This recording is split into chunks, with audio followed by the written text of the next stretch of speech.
What do you mean it's expensive to have a kid? You're on government assistance, aren't you? I wish I could just have a kid and be supported by the government. You know, it's better when parents stay together. Kids from single parent homes aren't set up for success in life. Have you seen the statistics? I mean, look, you're the one who chose wrong. Get ready to have your feathers ruffled.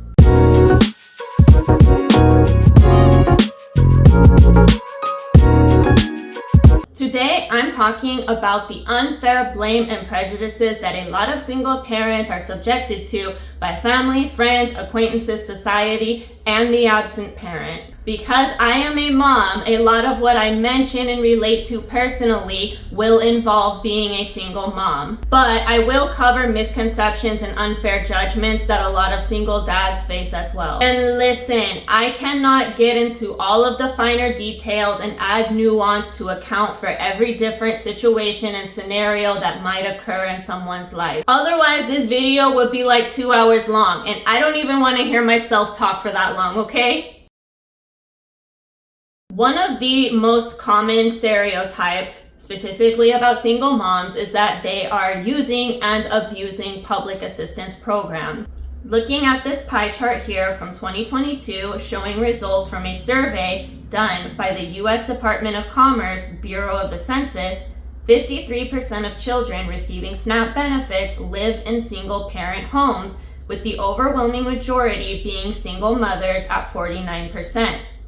Children living in homes with both parents accounted for 41%, and then a very small minority of children live with neither parent at 6%. So, single parent households in total make up 53% of households with children receiving SNAP benefits. And I bet many of you thought that that statistic would be a lot higher in the 70 to 80% range. And I bet that even more of you are surprised to find out that children coming from two-parent homes account for 41%. The two-parent households likely have a substantial percentage here because one parent chooses to not work, or they have more kids and therefore have a bigger household, qualifying them for benefits. But wait, I thought single moms were the ones that were always having more kids so that they could get more assistance and not have to work.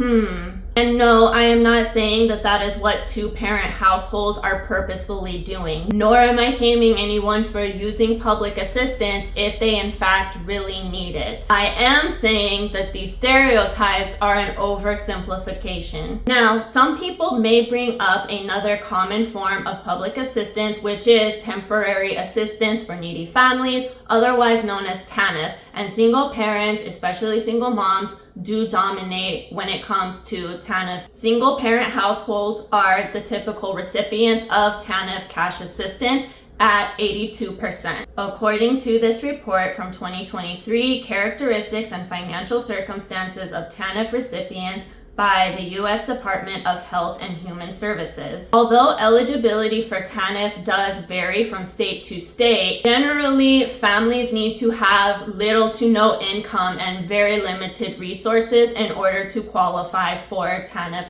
Looking at the same report from 2023 by the Department of Human Services, you can see highlighted in blue in the top right corner the total number of families in 2023 that were using TANF. Now let's look at another data table from the U.S. Census Bureau on one-parent unmarried family groups. It's important to note really quick that the Census Bureau often presents data in thousands instead of direct numbers in the millions. So when reading the table, if you see a number like 8,500, it actually represents 8,500,000. Now, looking under one-parent unmarried family groups, we see that the total is 10,280,000 in the U.S. We're going to do some math really quick, but bear with me because this is important. We know that 82% of TANF families were single-parent families in 2023. The total number of TANF families in 2023 was 825,946. Single-parent families on TANF in 2023 was 677,277. We also know that the total single-parent households in 2023 was 10,280,000. So we take the number of single parents receiving TANF and divide it by the total number of single parent households in the US. Times that number by 100, and you can see that about 6.6% of single parents were using TANF. The majority of single parents are not using TANF, even if the majority of recipients for TANF are in fact single parents. It's really hard to say where these misconceptions come from, and probably there are a lot of factors contributing to it. One being the narrative of the welfare queen, and another being media and political rhetoric. Many single parents are people who work full-time jobs. They sometimes even work 2 jobs at a time, and they do not qualify for public assistance. It's funny, I was talking to somebody a little while ago about the expenses of having a kid, and she said to me, "Well, why don't you just apply for public assistance?" And I told her, I said, well, because I don't qualify, I work a full-time job. Just to satisfy her, I took a screenshot of the requirements of a public assistance program, and I sent it to her and showed her that these are the qualifications in order to be eligible for this type of assistance. And her response was to say, "Well, then how are all of you single moms out here taking advantage of the system?" It makes me laugh because it's like, okay, other than me, how many single moms do you know? I know you're not talking about me abusing any system because I'm not in any system. What? Also, this person that I'm talking about is on SNAP benefits. She isn't in school, she isn't employed, she is not a senior citizen, she is not disabled, and she has no kids, no financial dependence. But somehow, some way, she gets SNAP benefits. But she's worried about all these single moms out here abusing the system. You gotta watch out for those women trying to feed their kids. They're coming for your food stamps. They're the problem, not you, Miss able-bodied, no financial dependent, refusing to work, lazy ass. You know what they say, hypocrisy knows no bounds. If you have watched my other videos, and if not, make sure that you go do that. But you know that I keep it real in my videos. Do I personally think that it is better for children to grow up in a 2-parent household? Yes, I do. With the contingency that that is a stable, loving, healthy environment where both parents can lead by example. When the 2-parent household is toxic, dysfunctional, abusive, the parents are only together out of convenience and not out of real, genuine love, that is not a home. That is a living daily nightmare. Kids who grow up in single parent homes do face challenges. However, it's really important to recognize that those outcomes can vary widely based on factors like parental involvement, financial stability, community support, and individual resilience. Many children raised by single parents grow up to thrive. But there are challenges that we should be aware of so that we can overcome those. A big risk factor affecting children who grow up in single parent homes is problematic behavior and emotional health. One of the emotional risks is higher stress levels. Children may experience stress from family instability, economic struggles, or less parental supervision and involvement. Another risk is potential attachment issues. If the absent parent is uninvolved or inconsistent, children may struggle with feelings of abandonment or rejection. Then there is the increased risk of behavioral issues such as higher aggression, delinquency, and substance abuse. But all of this depends on the child's environment. There are also social and relationship effects to consider. Single parents do often have weaker social networks, and I do have to mention here that this can especially be true for single dads in particular. Single parents in general may have less time to coordinate play dates or other social activities to participate in with their kids and expand their network. This can be even harder for single dads because there are not a lot of other single dads for them to connect with, since women are the majority when it comes to single parenting. And for single dads, it can also feel very awkward and uncomfortable scheduling things like play dates or other social activities with single moms. There is also this idea that we have that the dad is unscathed by his circumstance, and so therefore he doesn't need any kind of help or support. A lot of resources are targeted towards single moms because we are the majority. However, 1 in 5 single parents is a single dad who also deserves support, encouragement, and connection. When it comes to the child's future relationships, some are able to develop a very healthy independence because of their experience, or others develop relationship fears or unhealthy attachment styles because of their experience. However, I do have to say that this can absolutely be true of children who were raised in 2-parent households as well. If their parents were together out of financial convenience, out of the fear of being alone, we're together for the kids type situation, but we don't really even like each other, those children can and do grow up to have a lot of trouble in their romantic relationships. In spite of the challenges, many single parents are able to raise very well-adjusted and successful children, especially when they provide a stable and loving home, strong routines and discipline, support from family, friends, or community programs, and positive role models. The biggest factors in a child's success are so much more than just how many parents they have in the same home. It's the quality of parenting, financial resources, emotional support, and access to opportunities. Many successful individuals, from world leaders to entrepreneurs, were in fact raised by single parents.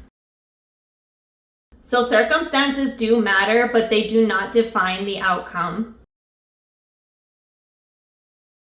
People will blame you for your circumstances because it makes them feel safe. It's a psychological defense mechanism to protect the ego from stress, painful emotion, and anxiety. As long as I don't do what they did, as long as I never make any mistakes, that'll never happen to me. Yeah. Famous last words. The other part of this, honestly, is that a lot of people don't want to feel bad for you because it makes them feel uncomfortable. It makes them feel emotions that they do not want to feel. It's your fault. Wow, damn, all the sympathy just left my body. I honestly don't know if this is a stigma that a lot of single dads face, so you can go ahead and let me know in the comments what your experiences are or what you've been exposed to. But in my limited experience, I don't find that single dads get blamed for their circumstance, especially not when it comes to you chose wrong. There are other annoyances that single dads face, like the common assumption that they are the ones who have visitation when they are in fact actually the custodial parent, and it's like, I'm the one doing all of the work. I don't visit, I live with my kid. I sympathize with that. It's just not something that I can really speak to. Single moms, however, I do know often get blamed for being single moms. Many people assume that if a mother is a single mom, it is because of poor choices that she has made, whether that is in the selection of a partner, ignoring red flags, or not keeping the relationship together or trying harder to keep the relationship together.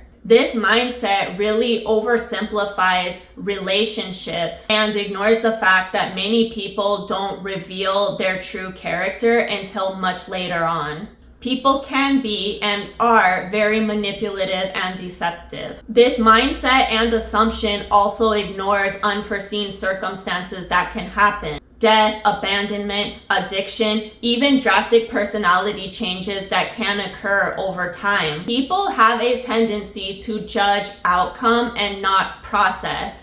You can be doing everything right in your process, but if the outcome turns out wrong or bad in an unexpected way, it doesn't matter. You get judged for the outcome, not the process, even if it were perfect. There is such a thing as personal responsibility, And there is also such a thing as mutual responsibility. It takes two to make a child, but the blame often disproportionately falls on the mom. Society has a tendency to scrutinize women more than they do men when it comes to relationships and parenting. If a man abandons his child, he will often get called a deadbeat. However, the shift in focus often quickly goes right back to the mom. Why did she pick him? She really should have been more careful. Damn, Nostradamus, I didn't know you could predict the future. Where have you been my whole life? The father may face criticism, but he is often not held to the same level of accountability socially. There's also this assumption that women have all of this control over the outcome of a relationship.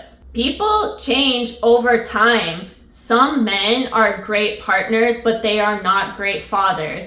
And yes, the same can be said for women too. The point is that not all single moms just simply chose wrong. Many were in loving relationships that later turned unhealthy or fell apart for valid reasons. Others found themselves abandoned or forced to leave for their own safety and well-being, and a lot of times the safety and well-being of their kids as well. And ultimately, blaming the mother of the child does nothing to help the child. If people really cared about kids' well-being, the focus would be on supporting single parents, holding absent parents accountable, and addressing the real challenges that families face. I say, let them talk. Their criticisms and uninformed opinions aren't doing anything to help your kids or to help you. Thank you so much for watching. This video was a lot of work, so if you would like to help me out, go ahead and hit that thumbs up. Make sure that you subscribe so that we can keep hanging out, and I will see you in the next video.